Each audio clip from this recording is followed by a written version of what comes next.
Guys, welcome back to the Cinema Scale. Today we are looking at Elementals. It was a decent movie. It was a decent movie. In this video, we're going to discuss 10 things that made this movie decent. There are 7 reasons why you may want to watch it or may not want to watch it. Let's take it one by one. Let's talk about the plot for a minute. I wasn't impressed. I wasn't impressed with the plot because one, this is a Pixar film, and one of the things about Pixar that you're going to know from experience is that they're going to draw you in, and it's going to take you on a journey or a ride and make you feel a certain way. And one of the things that I just didn't like about this particular film was that there were things in the plot that just were unnecessary. The story the story itself with the elements, I thought that could have been developed better plot wise. And then the plausibility of it was kind of the same old story, a young girl trying to stand up to or trying to carry out her father's name. And then you have her falling for this unidentified or unlikely lover or whatever the case is, which is common. We can sort of relate with that. But there is a scene in the film, for those of you who are interested, there is an LGBTQ scene. I'm not sure how you feel about that, if you are okay with your kids seeing movies like that. But they introduced that one aspect of the film, that one little drop, and then they dip out. So it doesn't really make sense as to why they added it there. It didn't do anything for the plot. It didn't do anything for the audience. It was just thrown there abruptly. So I thought that story arc wise, they could have did a lot better in connection with just telling the story about the movie. Nothing with the LGBTQ, but just the movie itself. They should have done better with telling the story, the movie, and just especially as Pixar, because some people can feel a certain way because it's like if it's not going to be conducive to the movie. It's not going to enhance the movie. Why throw it in there? Just why put it in there at random? The second point, the attraction, the premise, and entertainment value. It is entertaining. There were moments where you chuckled. There were moments where you laughed out loud. There are moments that you can really be able to see that. I Okay, cried. There were moments where I cried. yeah, you're going to be entertained. The premise was really good. I thought that there's attraction. I mean, we're talking about elementals. We're talking about a girl made of fire, a guy made of water. So that's going to draw people in. The third thing, the identity and the depth or the theme of the film, it does get heavy. It does get deep.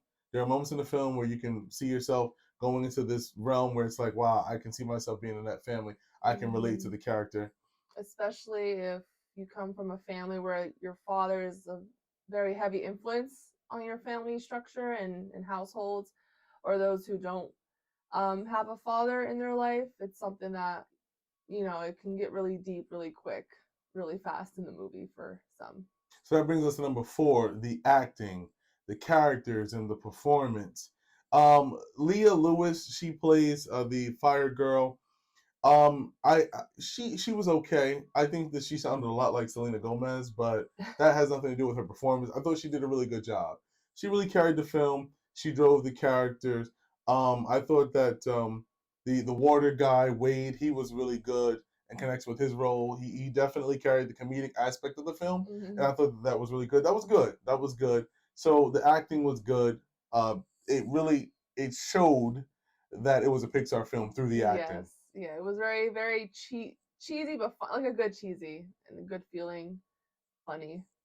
Number 5, the dialogue, the storytelling, and the context. Nothing extraordinary about the dialogue here, guys. It's just that basic Pixar movie. It's going to have that basic interaction. I thought that it was pretty funny. There was this little tree who had a crush on the fire girl, and she responds to him with, certain dialect or whatever cases. And he tries to grow, like he grows flowers from under his arm. And he gives them to her. Little humor there. I thought that added to the dialogue, the storytelling, and the context because we're dealing with elementals, and that really made it really good. There was something that I didn't like though: the clouds. There are cloud elementals in the film that we just get a little bit of interaction from, not much interaction, just a little bit. And I'm like, if you're going to be telling this story with the dialogue Mm. and context, have the clouds do more. Or even like the tree people, you really only saw the first tree that made the stamp, and then the little boy who was also a tree. Right. That was about it. Yeah, you never saw how the trees resided in elemental or city, so that Yeah, was something that was just because they really only focus on the fire people, fire element being an issue in this society, this right. universe. Um, versus I'm pretty sure other elements would have struggles too, Right. They trying could to have. work together under one universe. But yeah, you can tell it was mostly about Wade, who was water, and Ember, who was the fire. So Right. And yeah. that kind of stifles growth because they could have really got the other elements involved and made it a Hmm. bigger issue than fire versus water. That brings us to number 6, cinematography. I'm docking them for that, guys. Cinematography wasn't great. It's a kids' film, but still, we know more adults are going to see it than children. You have to be, especially as Pixar studios, like we're talking about a multi-million-dollar studio, and yeah, it's fire and water, but just the way they developed Elementals City, it could have been a lot better. We didn't see how much of life goes on in the city. It was just very buildings and a train.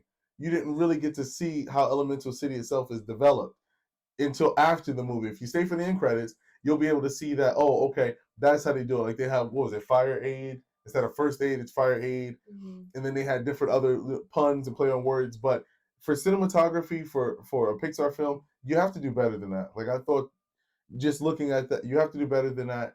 Even down to the wardrobe, all of those things. Elementals we're talking about, they could have gotten really witty and creative as they have done in the past with other films. Hmm. Um, Yeah. Number 7, editing. The editing, pace, and effects was okay. Not enough for me to say I'm going to take the point from them. It is a kids' film, so certain things are going to be a bit slower Yeah, than I feel like the beginning it dragged a little bit in the it did. beginning, It and did I was drag. getting kind of lost. Like I was really trying to see where they were going with Yeah, the plot. yeah. But the ending was my favorite. I'll say that. So. Going up into the ending, I Hmm. thought number 8, soundtrack, that was really good. Love, Yes. he has a new song that I added to my playlist, and I thought that the song was really Yes. good. They play at the end during the Yeah, credits. it's called "Steal the Show" by Lauv. He's really talented, and so when they played that song, I Hmm. thought that was nice. It would be cute if you're in a little date with your girlfriend or something like that. You want to just watch a film, whatever the case is. I thought that was pretty good. But other than that, there wasn't much music in the film. It's a Disney Pixar film for kids, but there's not much music in it, and that literally makes it difficult for you to connect with the audience because you need music. Hmm. Number 9, the directing, vision, execution. So when you are a director, like you think about all the great Steven Spielberg, you're directing a film to go a certain place. And in this film, many folks don't know it was dedicated to a couple that I guess worked for Pixar, passed away. In credits, if you watch the in credits, that couple's there. But Peter Hmm. Son, he's the director here. And think about what he's directed in the past. Like he's worked on movies like Ratatouille, Monsters University. He has experience in this industry, and so for him to bring us something like Elementals that's just less than par like this, it's really disappointing when you see directors who are seasoned not Yeah. execute things a certain way. We know the studio has their say so, but it has to make sense overall. And I think that it got lost in them trying to honor the memory of this couple that passed versus just sticking to the plot of the overall movie itself. Hmm. Hmm. Number 10, our final point, the it factor. Um, One of a kind and transcendent. For me personally, I will say that it did make you feel something emotionally. You are going to, if you have a dad issues, it was right in time for Father's Day. They talked a lot of bit about dad culture and how dads have the honor in the family, and you want to fill his role and take on things. There were some deaths in the movie about people who lost their fathers or families who, but that would be it. If you want to have a feel good movie and it makes you feel something at the end and you get a little bit of emotion tingling in the heart, that was about it. But other than that, I think Kelly, you had some thoughts on it. Yeah, I was just gonna say it gives a nice shout out to maybe if you don't have any siblings, only children, only child, I should say.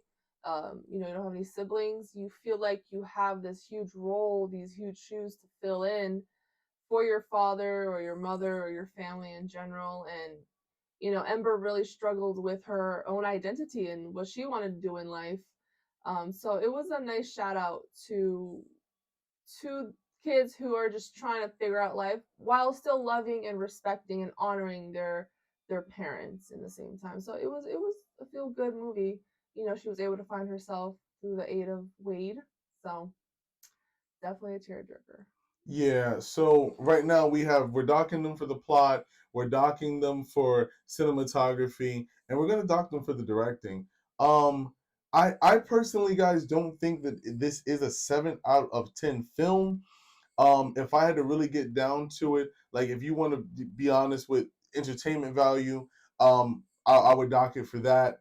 So I'm looking at about a 6 to 10, a 6 out of 10, and it's only because Pixar has a higher standard for their films, and I'm just looking at the cinema scale again: plot, attraction, theme, acting, dialogue, cinematography, editing, soundtrack, directing. 10, the it factor. So I'm looking at Elementals being more of a 6 out of 10. It's the cinema scale. You know what else can you do? What else can you say? I just feel like if you're gonna catch the movie, watch it on the matinee.